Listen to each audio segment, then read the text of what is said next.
everyone. I'm thrilled today to be joined by Bill Poett, who is the founder of the Warrior Heart Project, author of multiple books, and creator of True North Training Academy. Did I get that right? Correct.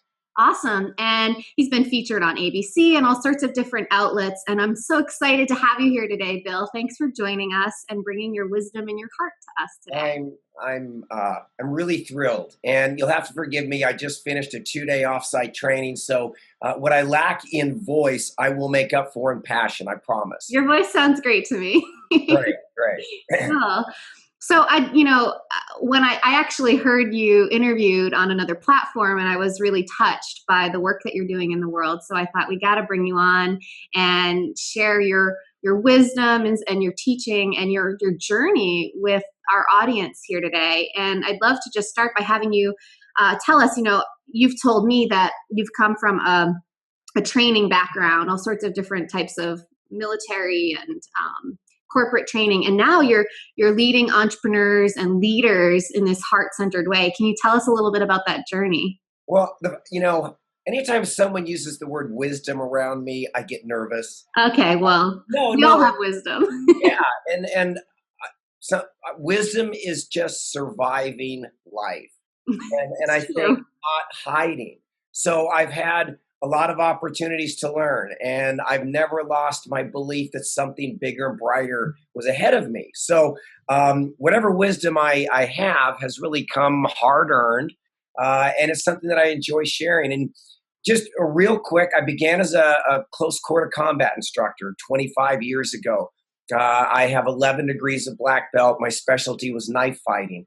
And that's a whole different story as to how I got there. That'd be cool to talk about someday. But I was a terrible student. And I was a terrible student because I was a really smart kid, and I could never connect the exercises I was being asked with the outcomes. And I remember vividly in 6th grade, a teacher on a Friday gave us this assignment. She said, I want you to go home and memorize the state capitals. I don't know if you ever had to do that. And I was this little kid, and I said, why?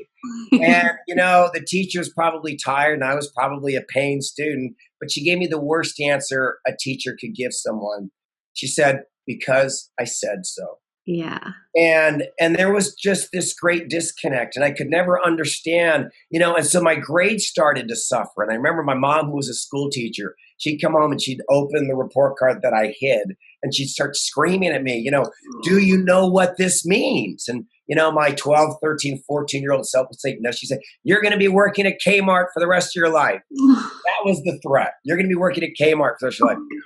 I'm 14 years old, right? I've got some acne, and I'm noticing girls. So I don't have any reference point for the rest of my life. Yeah. And it wasn't until I got involved in teaching knife fighting, and there's something called the truth of the blade. And in combat, the lag time between choice and consequence is instantaneous. And so there is a truth. If I've got a room of Navy SEALs in front of me and I'm showing them a technique, they're going to know right now whether what I'm teaching is authentic or what I'm teaching is garbage. And if what I'm teaching is garbage, they're going to walk out of the room. So I developed a very strong BSometer. And we all have them, but we don't use them. And I'm coaching a team right now, and the CEO he's a legend at MIT.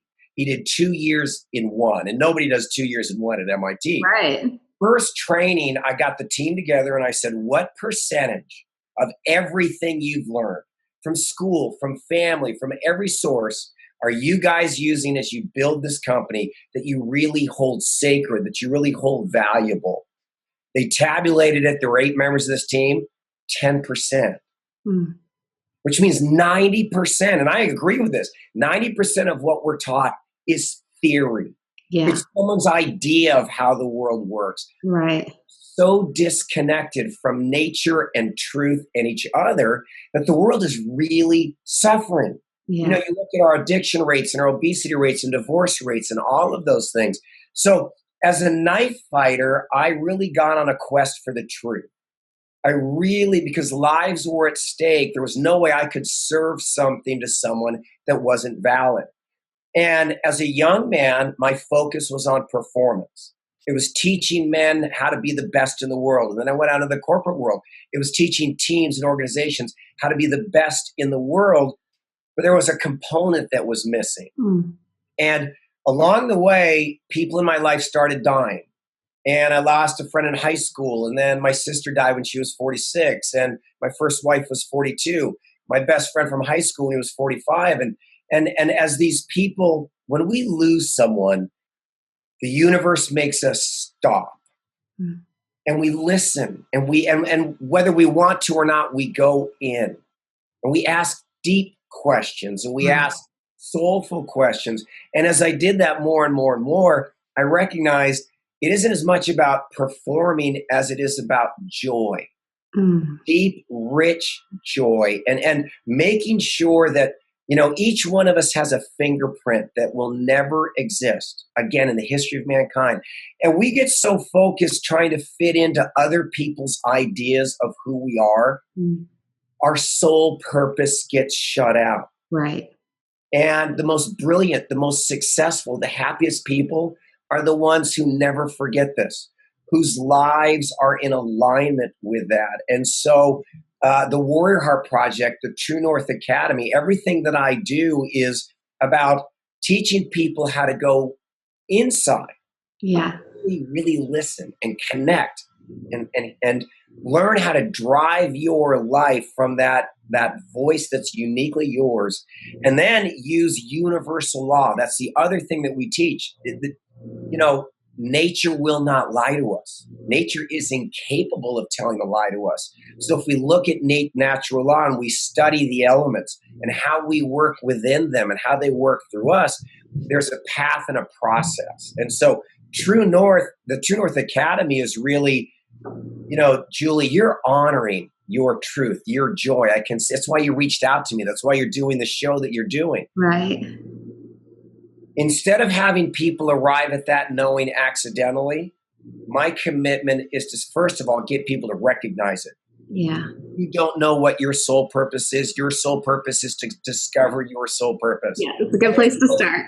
There's a way that we can teach that. And then what process are you going to bet your life on every single day? How do you manage yourself physically, intellectually, emotionally, and spiritually so that you live as big and joyful a life as you can? Because I've got an expiration date, like yogurt right here in the back of my head. It says best used by. Yeah. And I don't know if my life ends tomorrow or if it's going to end 50 years from now, but I swear to you that when I take my last breath and I meet me on the other side, I'm going to get a hug and a high five. Yeah. And dead Bill's going to go, brother, you did it. Yeah. You honored our truth. You honored our joy, and you lived every day full. And so, that's been this journey from a knife fighter to the founder of the Warrior Heart Project 25 years later. I love it. It's so inspiring because my own journey to living my truth so fully has been one that's full of challenges, of course, but the most deeply rewarding and meaningful thing that I have done and continue to do and could possibly imagine offering to the world. And so there's this sense in me that your challenge around it was this grief and death process is what sort of brought those big questions for you. Does that sound right? Well, yeah, and it's really fascinating. My first book is called The ABCs of Peak Performers, and it's based on 25 years of working with the world's best. And if you can think of Navy SEALs, the one thing that I love about training a SEAL is they will always show up. They will show up on time, they will show up prepared, and they will be fully present. They're all in. So when I stopped doing that and I got out in the corporate world, I'd get hired by two companies. I would give them everything I had, the exact same tool, exact same training. And one company would have a radical transformation and the other wouldn't.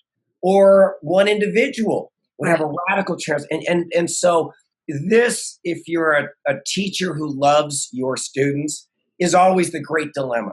Yes. So 2 years ago, I was on Facebook and just a random notice said the martial arts world has been greatly dimmed today. And having spent so many years in that world, I started exploring and I found out that a friend and former associate of mine had just died. And he was 54 years old, beautiful wife, little 6-year-old son. And when that happens, there's a shattering.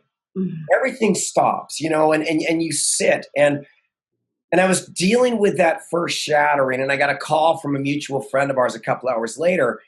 And he shared with me that our friend had killed himself. And I couldn't reconcile. This man owned a chain of martial arts schools. He was brilliant. He was so passionate. He had raised thousands of black belts and inspired. And I couldn't wrap my head around that. So there was another shattering. Right. And then as the day progressed, I got a call later that evening, and the same friend shared with me that my associate was going to be arrested the next day as a serial child molester. This is just separately unrelated. But same guy. Oh, same guy. Oh, I see. So here was this man that was perceived to be a hero of thousands of people that had this beautiful life, and he turned out to be a monster. So if you can imagine my heart going, it's like, imagine a glass vase. Yeah. Somebody took a baseball bat to it. Oh, well, it's like those little Russian dolls. Guess what? There's another glass vase. They take a baseball bat to that. So I go through these shatterings, and I have a radio show that I'm supposed to do the next morning. And I've been doing the show for years, and it's Bill Poett, America's coach. And I didn't feel like America's coach. I was pissed off and angry. And I talked to my friend who was the host, and I said, look, if we're going to go live, I'm going to vent. Do you trust me? And we were on the air, so he's all, okay, Poet. So, I grieved. I vented, and I grieved for about 10 minutes on the air. We got the best emails you could possibly imagine from people all over the world saying, thank you for having this conversation. Yeah. And then I got off the air, and I was pacing because I was enraged, and I go in. Yes. I don't want to vomit my anger on anybody. And my wife is watching me, and she's like, honey, you got to get out of it. You got to go into the mountains because that's where I go to heal. Yeah. My friend from college was going to Yosemite, and he said, hey, meet me up this weekend. And I haven't been spontaneous like this in forever. And I said, you know what? I'm gone. Threw my backpack in the truck. It's about a 5-hour drive. And I was pissed. I was pissed at God for doing this to me, for all of the pain. So I got in my car, and I said, for 5 hours, God and I were going to go on the mat. And that's a wrestling expression. And I was going to find out why our hearts are being broken over and over again. I was going to find out why we have to suffer, why we look around and everyone is in pain. And as I got closer to the Yosemite Valley, the road gets bad. And it's one of these little 2-lane mountain roads. And there's all these little roadside crosses. And I hate those roadside crosses because that's just another shattering. That's another son, daughter, wife, or husband who, in a moment, everything blew up. So I got close to Yosemite. I don't know if you've ever been there, but it's one of the most beautiful places on earth. And there's about a 3/4 of a mile tunnel through this granite mountain. And I call it the womb. I've always called it the womb. You go into the sacred mother. And when you come out on the other side, what you see is so breathtaking. It's painful. And so I had a day before I was going to meet my friend. And because I had so much anger and so much rage, I knew I had to move. I decided to hike the Yosemite Falls Trail, which is a really tough hike. And I'm powering up this mountain. I get about halfway up, and I sit down and I start crying. Are we okay on time? Because I know we got a break coming up. Yeah, we do. We have a couple more minutes before. Oh, we got a break. Yeah, let's take a break. Okay, so I'm crying on the mountain, and we'll be right back. Yes, I'll be right back.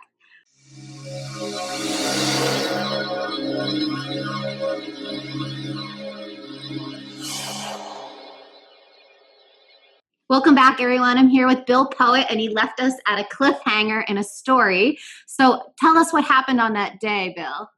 So as I was looking at the path, there was a cellular memory happening. And it just floored me. The last time I had been on this trail was exactly 20 years to the day. It was Father's Day weekend. And my first wife and I were hiking, and she was pregnant, and I didn't know she was pregnant. And we got to the top of the falls, and I had packed in a little picnic lunch and some beers, and she didn't have a beer. And I thought that was strange because I know she's thirsty. And that night at the Awani Hotel, she gave me baby booties. So that's how I found out my first daughter was going to be born. And my wife had died 3 years previously. And so that memory was so raw. So I made it to the top of these falls, and I hopped over some boulders, and I sat. But if you can imagine the Yosemite Falls on my left, and I'm sitting in this like granite chair, and I'm about a mile above the valley floor, and I'm in rage, and I'm in awe, and almost every other emotion you can imagine. And I prayed as hard as I could ever pray. And I said, God, why are you breaking our hearts? Why do you do this over and over again? And the answer I got back changed my life forever. And the answer I got back was, I've never broken your heart. I just shattered the walls you've built around your heart to hide from me. And he said, look around, listen to what you're feeling. And the truth is, I was feeling more in that moment than I probably felt in 10 years. And much of it was horrific, but much of it was amazing and beautiful. And the realization that I had, I flashed back. A Navy SEAL does not know how to half-ass anything. Right. In fact, the way they select SEALs is they take 100 young men and they put them through hell for one reason. If you're not all in, you're gone. You're gone. So the 3 that make it, their hearts are all in. Yeah. The 3 that make it. And every other person I had worked with since then had some level of disengagement. They weren't all in. And so I recognized, and it was this thunder cellular lightning bolt. We don't lose in life for lack of knowledge or lack of education or lack of opportunity. We all know people that have read 50 self-help books and their lives haven't moved at all. Right. Our heart is the energetic driver of our life. Yes. And when we get hurt, if we don't know how to keep our walls down, they're going to grow like plaque, and they're going to restrict our capacity to engage. And that restriction, if you can I call it an energetic capacity. So this glass can only hold 16 ounces. And I can fill it with money, and I can fill it with books and knowledge. But unless I know how to expand the chalice, my life is never going to be greater than it. Yeah.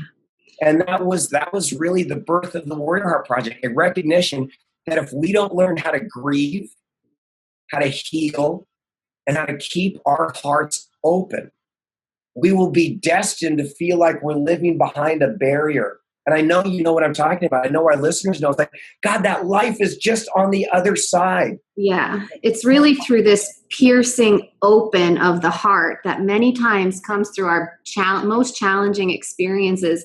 And, in my own life, I found that point where I couldn't hold in the pain behind that barrier anymore. And so I had to open and to feel it. And it's almost like the grief or the anger or like the hard pain of the heart that we're stuck behind. Once we open it, we still feel it becomes a soft, almost like a washing over release that I find. And in my energy work that I do with people, I find that we are so afraid to feel so deeply. And when we do, it's still fear or grief or pain. And yet it's this gentle way that we can just, like, I feel it in the way that you're sitting on this ridge, and all of a sudden all that anger feels like it got transformed into an opening that wasn't so hard pain anymore. It was more of a softer pain that opened you to life, even though there was still pain. Completely, Julie. And here's, I think, the greatest tragedy. Mm-hmm. We build these walls because we believe they'll keep us from pain. Yeah, and they'll keep us safe. Starbucks and look in the eyes of everyone there, and you know what you see? You see pain. Yeah. The walls don't keep us from pain. They keep us from joy. Yeah. They keep us from love and connection and possibility and life. Yeah. That's the tragedy. And when I'm trapped in these walls. My life is, it's like I can only feel one thing at a time. And we all think we're supposed to be happy. No, Right. you're not. Life is a keyboard. Yes. It's a symphony, and tragedy's over here, and triumph and joy, and this beautiful symphony of life. And when my walls come down, Julie, I have a limitless capacity to feel and create and be. And yeah, I feel sadness and I feel sorrow every single day. But you know what else I feel? I feel passion and purpose and connection. And I am alive. And I'm 51 and I'm more alive than I've ever been in my life. Yeah. And we're not meant to be one dimensional. And you can suffer and dance at the exact same time. Mm-hmm. And that's the work. That's the joy. Right, to hold it all. And that is the beauty of the heart. You know, so many times I'll hear teachers say, like, you can either be in fear or you can be in love. Like, there's no in between, or you can be in joy or you can be in grief.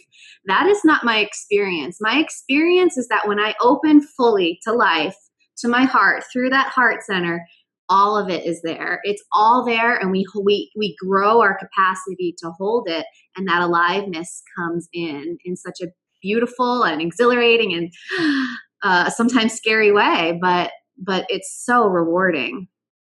We're only limited by our capacity to accept our worth. And so another thing that we really, a core component of the Warrior Heart Project are these three words: I am worthy. Yeah, I've heard you say that many times. Own them on a cellular level. Yeah. You know, I have a friend who is a beautiful, well-educated, amazing woman. She's a serial bad dater. Yeah. And she, you know, why? Because she accepts. She doesn't believe that she is worth something better. So she'll allow people to treat her less than. Right. Like, And so many no, times that comes from these young places that are ingrained. And one thing that, as I've been on this path for some time, and you have, and people who are kind of like, oh, here today, like maybe I could choose my heart, maybe I could choose something new. It's not that that feeling of worthlessness goes away, which it does. But what happens is we start to hold it in a new way. Like when it comes up again and we notice, oh, I just went on a date again with someone who's not a good match for me right. again. We take new action because we hold that place and say, that's not the truth, even though I notice it and I acknowledge that some part of me has believed that for some time. That's not the truth. And we take new action from that place. Well, you know, one of the things the reason why I use the analogy of true north, I spend a lot of time in nature and I can take out a compass, and with a compass and a map, I can get anywhere I need to go. And there's times where I might get off course, but as long as I know how to use my tools, I can always come back. And so in the True North Academy, we teach people how to use this compass, which is internally driven. It's based on the ancient elements of void, earth, water, fire, and wind. And it's a recognition that when I am living my truth and my joy, I am at ease. Mm-hmm. And when I fall off my path, I am in dis-ease. And the more we train and the more we study, the quicker we recognize that. Yeah. Oh, and then you get back on the path. Right. And the beauty of humanity is because I am in this human skin, I'm going to fall off the path all the time. Right. And it's okay. And I don't feel bad. And you know, there I was forgetting I'm awesome. Right. There I was forgetting I'm worthy. And, you know, to defend us, society spends billions of dollars every year to say you're not enough. You're not pretty enough. You're not tall enough. You're not worthy unless. That's the great lie. We were born priceless. We were born magnificent. Abraham Lincoln said we were born perfectly unique. And the tragedy is we're dying bad copies of each other. Yeah. And the other thing is that nobody else can give us that. Nobody else can give it to us, that knowing that we're worthy. Someone can reflect that and support us in finding that, but it has to truly, to be embodied, to be lived on a cellular level, it has to be accessed within our very own being, which we can only do by taking that journey inward and finding that compass that you speak of. I'll challenge you in one thing. Okay. I can guide you there. Of course, absolutely. There's a process. And it took me 30 years to figure this out. But if Mhm. you think of Everest, and I was just having a conversation with a client this morning, he was like, this is incredible, Bill, but I know I've got to do the work. And I Right, said, yeah, I can't get to the top of Mount Everest without a guide. right. My guide is going to not carry me. Nope. I've got to take every step. I've got to do the work. And the other thing which is really beautiful about this is you, Julie, in your highest expression, will look, act, sound, and walk nothing like me, which is the greatest thing in the world. There are a lot of people where it's this cookie cutter system. Right, When I get to work with somebody, I get to watch them bloom. right. They unfold right before your eyes. Oh my That's the most God. And magical thing.